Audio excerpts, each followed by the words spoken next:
Continuamos en Notimundo Estelar. Información inmediata.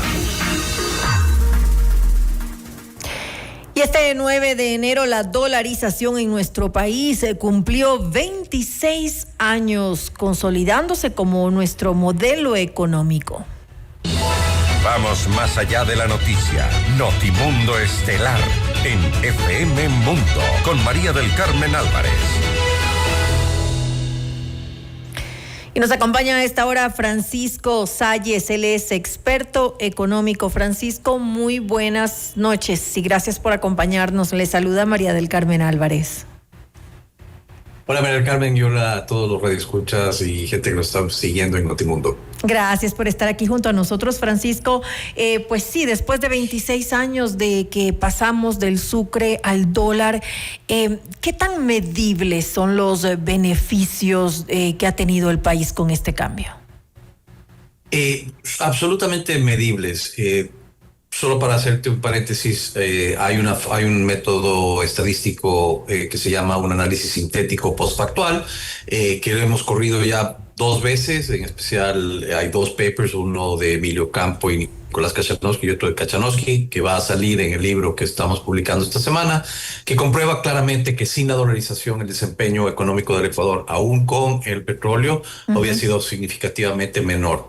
Pero ¿qué tan importante ha sido? Empecemos con el hecho de que cumplió 26 años. La Constitución, que duró más tiempo en el Ecuador, duró 22 años. Entonces ya es el acuerdo institucional más importante de la historia del país. Vemos que el sector exportador, por ejemplo, y el sector privado en general, se logró desacoplar de los problemas del sector público y en consecuencia tenemos 1 de cada 5 camarones en el mundo es ecuatoriano. La industria tunera ecuatoriana tiene 12% del mercado y es el número 2 en el mundo. Si vemos las exportaciones no tradicionales y las exportaciones del sector privado, las no petroleras, desde el año 2000 empiezan a crecer y no dejan de crecer en una línea sin volatilidad. Todo esto es posible porque la dolarización otorga al ciudadano la capacidad de hacer lo que llamamos cálculo económico. Ambos, el consumidor y el productor, pueden medir más claramente cuáles son las condiciones. Los precios ya no están manipulados. Fíjate otra cosa. Tan solo 3 años después de la dolarización, cuando recién bajaba la inflación a un dígito después de la mala aplicación que hizo Mawad de la dolarización, recién a los 3 años ya habían hipotecas a 15 años en el Ecuador, cosa casi inaudita en los últimos 30 años antes de la dolarización. Ahora, como todo, siempre hay un lado negativo, o tal vez no lo digamos con esa palabra, no negativo, pero que se vuelve un poco más complejo por tener una moneda dura en nuestro país que no permite, como sucede en otros de la región, como vemos también que pues hay algún problema, algún tema externo y lo que hacen es devaluar sus monedas y de alguna manera pueden manejarlo mejor la situación económica dentro de los países. ¿Cómo se limita Ecuador al no poder tener una política monetaria ni cambiaria que podría manejar en determinadas situaciones? Lejos de ser una desgracia, es un gran beneficio no tener un banco central que pueda seguir manipulando los precios. Precisamente por lo que te dije, el sector privado puede hacer cálculo económico sin tener que pensar, ay caramba, ¿qué va a pasar con el tipo de cambio mañana? ¿Me van a devaluar o no? La otra cosa es pensar que la devaluación es una forma de ganar competitividad, es decir, empobrecer a todo el pueblo es una buena política. O sea, yo no creo que uno se hace rico empobreciendo y robándole el dinero y el ahorro a la gente a través de una devaluación. El Ecuador no ha tenido ningún tipo, el Ecuador ha sufrido 2 golpes de Estado, 2 defaults, el COVID, la gran recesión del 2008, un terremoto, añádele una cantidad de shocks externos también, y encima más competencia de países devaluatorios como lo son en el caso de Camarón, India y Vietnam. Y sin embargo, los camarones, como te digo, 1 de cada 5 en el mundo, somos número 1 en el mundo en camarón. Entonces, no creo que la premisa de que devaluando le ha ido mejor a otros países o que devaluando les otorgue ningún otro beneficio. Otra cosa que normalmente normalmente le achacan a la dolarización, es decir, que uno importa la política monetaria de los Estados Unidos. Empíricamente no hay ninguna verdadera experiencia o datos que soporten esto. Más aún es todo lo contrario. En la recesión del 2008, del 2009, 2010 de los Estados Unidos, creada por los Estados Unidos, creada dentro del sistema financiero norteamericano, los únicos dos países en Latinoamérica que crecieron, mientras los Estados Unidos entraron en una recesión, los dos únicos países en Latinoamérica que crecieron fueron Panamá y Ecuador, dos países dolarizados. Entonces no hay esta supuesta mimetización de esquemas monetarios o de políticas monetarias. No lo vemos tampoco en la Unión Europea, que tiene un sistema similar de compartimiento de monedas. No lo vemos, por ejemplo, tampoco entre Florida y California, que son una unión monetaria en el dólar. Entonces, hay muchos de estos mitos que siguen surgiendo alrededor de la dolarización, pero que tienen que ser desmentidos y que son desmentidos con datos empíricos. Lo que pasa es que la dolarización es muy poco estudiada a nivel mundial. Hay muy pocos teóricos que verdaderamente le hemos dedicado muchísimo tiempo a estudiar este tipo de cambio, este tipo de esquemas monetarios. Es decir, al Ecuador le conviene mantenerse con este sistema monetario dolarizado. ¿Qué pasaría? ¿Sería posible tal vez que en algún momento se decidiera algún político quitar el dólar? Y lo digo porque se ha pensado por parte de algunos políticos que conocemos salir de ese modelo económico de nuestro país. Sin embargo, ¿esto sería posible o es un debate que ya está cerrado por la realidad económica? Bueno, sí es posible. O sea, alguien que esté dispuesto a incautar completamente todos los depósitos, cerrar la banca y ir bayonetas en mano, casa por casa, a quitar los dólares, entonces sí, se podría hacer. O sea, básicamente a la Zimbabue. Zimbabue fue un país que se dolarizó espontáneamente y que salió, pero con estas condiciones de extrema violencia. Entonces, con extrema violencia y con la voluntad de incautar y robarle los depósitos a todos los ciudadanos, se pueden lograr muchas cosas, no solo la desdolarización. Sin embargo, en un ambiente normal de democracia, yo acabo de escribir un paper muy importante diciendo que es imposible renacionalizar el dinero una vez que se ha desnacionalizado el dinero.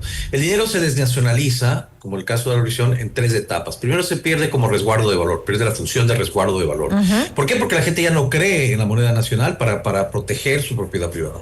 Luego pierde la función de medio de intercambio. Si la gente empieza a hacer contratos en dólares, oye, te vendo el apartamento en dólares, te vendo mi carro en dólares, quiero mi salario en dólares. Entonces va perdiendo su función de medio de intercambio. Ahora ya venía siendo, perdón la interrupción, ya venía siendo un poco moneda de intercambio, incluso antes de la dolarización. Por ejemplo, en los contratos específicos de compra-venta de algunos bienes, ya venía utilizándose el dólar. Correcto. La dolarización es un proceso normalmente espontáneo, ¿sí? que va naciendo de la voluntad popular, precisamente porque van queriendo proteger su propiedad privada. El último paso en una dolarización oficial es la pérdida de unidad de cuenta. Eso fue lo que hizo el Ecuador el 9 de enero. Bueno, en realidad el Ecuador no perdió la unidad de cuenta hasta el 11 de septiembre, luego de los 9 meses que le dio la ley Trole al sucre de vigencia. Entonces, una vez que se ha perdido el resguardo de valor, medio de intercambio y unidad de cuenta, el dinero está básicamente desnacionalizado, aunque podemos mantener todavía elementos como en el Ecuador, que es muy particular, que es un país dolarizado con Banco Central. Pero no vamos a entrar en ese detalle ahorita. Lo que tú me preguntas ¿es posible renacionalizar el dinero? Estudiemos el proceso a la inversa. Si es muy posible, por fiat, decir, de ahora en adelante hay una nueva unidad de cuenta que se llama Pepito. Y ya van a haber 5 pepitos por dólar. Entonces sí se puede introducir una nueva unidad de cuenta. De ahora en adelante es ilegal utilizar dólares y en consecuencia solo se pueden usar pepitos. Entonces el medio de intercambio se puede volver a reintroducir haciendo ilegal el dólar. Aunque sabemos que en todos los países que se ha hecho ilegal el dólar, nace inmediatamente un mercado. O sea, tiene que llegar a ser tan extrema la medida. De lo contrario no funciona. Porque es voluntaria la adopción del dólar. El dólar no es algo impuesto sobre el pueblo, el dólar es lo que el pueblo escogió. Entonces la renacionalización es imposible precisamente porque tú puedes forzar una unidad de cuenta, puedes forzar un medio de intercambio, pero no puedes forzar un resguardo de valor. La gente todavía tendrá una preferencia individual sobre el resguardo de valor. Y este es el gran beneficio de la dolarización, es que nace del pueblo y se mantiene del pueblo. Es lo que llamamos un orden espontáneo, no un orden dirigido.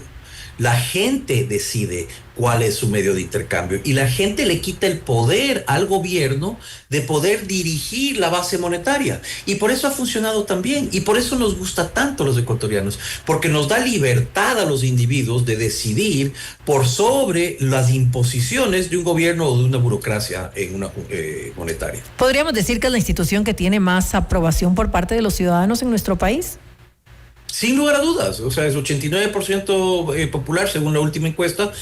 Fue popular desde el día 1. La empresa Market hizo una encuesta el 11 de enero, ya tenía 58% de popularidad, para el 2015 tenía 85% de popularidad y la última encuesta que tenemos del 2021 está en un 89% de popularidad.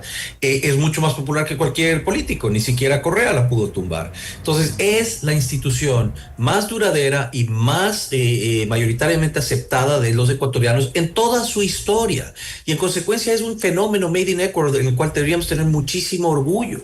Es verdaderamente un cambio en la política monetaria, un cambio en la historia monetaria, y es definitivamente y sin lugar a dudas el arreglo institucional más importante y más trascendental de la historia ecuatoriana.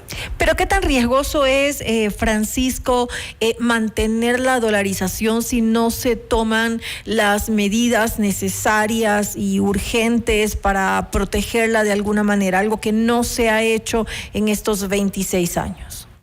Sí, bueno, yo no creo que hay que protegerla, sino que hay que más bien aumentarla, hay que darle más facilidades para que sus bondades verdaderamente ayuden a la economía, en vez de pelearla, ¿no? ¿Qué es lo que hemos hecho? O sea, entonces, ¿qué tan riesgoso es? Bueno, no es riesgoso, más bien nos está defendiendo, o sea, más bien existe por esta razón. No creo que haya un riesgo, lo que hacemos. Pero ¿cómo blindarla? ¿Cómo blindarla? ¿De qué forma? Blindarla? Perfecto. Esa es la pregunta. Importante ahorita, ya lo más importante para el Ecuador es integrarnos financieramente. Es decir, una vez que uno está dolarizado, lo mejor para el país es dejar que los dólares fluyan dentro del país, no ahuyentarlos con impuestos de salidas de divisas y dejar que se integre financieramente el resto del mundo. Supongamos que aquí tenemos a Citibank, a JP Morgan, a HSBC, a Royal Bank of Scotland, a todos los bancos más grandes del mundo actuando dentro del Ecuador. Bueno, pues entonces los dólares de esos bancos, que son 10,000 veces más grandes que el Banco Central del Ecuador, cuyo patrimonio excede en múltiplos las reservas internacionales, ellos fácilmente podrían suplir cualquier cantidad de dinero que pueda necesitar la economía ecuatoriana, y al mismo tiempo podemos tener excedentes de liquidez en la economía ecuatoriana que podrían sobrecalentar a la economía, bajando las tasas de interés por debajo de su nivel normal, creando un boom especulativo, por ejemplo, en bienes raíces, que luego, cuando se corrija, cree un grave problema en el sistema financiero. Entonces es importantísimo integrarnos financieramente y dejar que los dólares fluyan libremente en la economía. El sistema político-económico que instaló el socialismo del siglo XXI es completamente contrario a esto. Es un sistema donde instalaron un default ideológico para ahuyentar el capital extranjero, donde encima más impusieron controles de capital como el impuesto a la salida de divisas. De acuerdo. Entonces, todo el andamiaje que tenemos es contrario a la elección. Sin embargo, porque la elección ha sido muy buena. Porque la intención tal vez era desdolarizar, por eso se puso esto. No tengo ninguna duda que la intención era tratar de socavar la dolarización con todas las medidas específicas que pusieron. Sin embargo, aquí estamos. Sin embargo, seguimos siendo el número 1 exportador de camarón. Entonces, imaginemos un Ecuador cuando se ponga el sistema de política en coherencia con la dolarización, estaremos creciendo a los niveles que necesitamos crecer para crear empleo y bajar la violencia. Es un motor. ¿Es un motor económico la dolarización o simplemente es como dejar el problema a un lado y no se trata el problema de fondo? El dinero no es neutro, sí es un motor definitivamente. ¿Por qué? Porque para empezar, como le dije, el cálculo económico se vuelve eficiente y en consecuencia yo sé que me puedo endeudar a 15 cuotas para comprar la televisión. Yo sé que me puedo endeudar para tener materia prima porque sé que los precios no van a variar mañana. Entonces, sí es un motor económico en eso. Pero más importantemente, creo que ya sabemos, 25 años más tarde, que no solo es un motor económico, sino que es un ancla institucional. Nos está forzando poco a poco los ecuatorianos a darnos cuenta cuál es el costo del gobierno, o sea, cuánto nos cuesta mantener una burocracia que consume más del 43% de todo el PIB. Son este tipo de preguntas que verdaderamente nos fuerza a hacer la revisión, porque si tuviéramos una moneda inflacionaria, no veríamos cuánto es el costo del gobierno, no tendríamos esa conciencia, porque estaríamos constantemente preocupados por la inflación que crearía el gobierno, que es un impuesto en el cual no tenemos ninguna representación. Entonces sí es un motor económico definitivamente, es un esquema monetario que no es neutro y que adicionalmente sirve como ancla institucional. Y de hecho Ecuador mantiene una de las inflaciones más bajas de la región debido a su modelo económico. Ahora, pero un crecimiento económico muy letargado. O sea, y eso no es culpa de la dolarización, porque veamos Panamá. O sea, yo creo que el modelo que tenemos que ver es Panamá. Panamá también sufrió embates como los que nosotros tenemos. Tuvo gobiernos autoritaristas, tuvo una organización socialista, tuvo un congelamiento bancario, tuvo una invasión norteamericana, tuvo cierres, tuvo una serie de otras cosas. Hasta 1970 realmente empezaron a hacer cambios en su integración financiera y mira dónde está Panamá hoy. Entonces, Panamá es lo que tenemos que buscar ser. Es un país integrado al mar inmenso que hay de dólares, en vez de nosotros tratar de cerrarnos al mundo y ahuyentar a la inversión en dólares. Francisco, ya para cerrar esta entrevista, ¿qué hubiera pasado si continuábamos con el Sucre? ¿Qué tan devaluada estaría nuestra moneda al día de hoy, después de 26 años? O sea, no estoy de costumbre de vaticinar, pero yo creo que tenemos un ejemplo muy claro. O sea, si vemos Venezuela y vemos Ecuador, compartimos el mismo sistema político del socialismo del siglo XXI y el petróleo. Entonces, si vemos Ecuador y Venezuela, estaríamos como Venezuela. Ahora, comparemos Ecuador con Panamá, o sea, que no tiene petróleo, pero tiene el mismo sistema monetario. Es decir, lo que falló en el Ecuador fue el sistema político del chavismo. Eso es lo que nos bajó, porque de lo contrario podríamos estar como Panamá. Panamá compartimos el mismo esquema monetario, dolarización, pero Panamá tiene un sistema abierto de apertura de capitales, de libre movimiento de capitales y de apertura al mundo. El Ecuador comparte con Venezuela el mismo sistema político y el petróleo. Entonces estaríamos como Venezuela, no como Panamá. Bien, me quedo con eso entonces. Gracias a Francisco Zayas, experto económico, por habernos acompañado en este espacio informativo. Encantado. Gracias, Marcelo. Usted está escuchando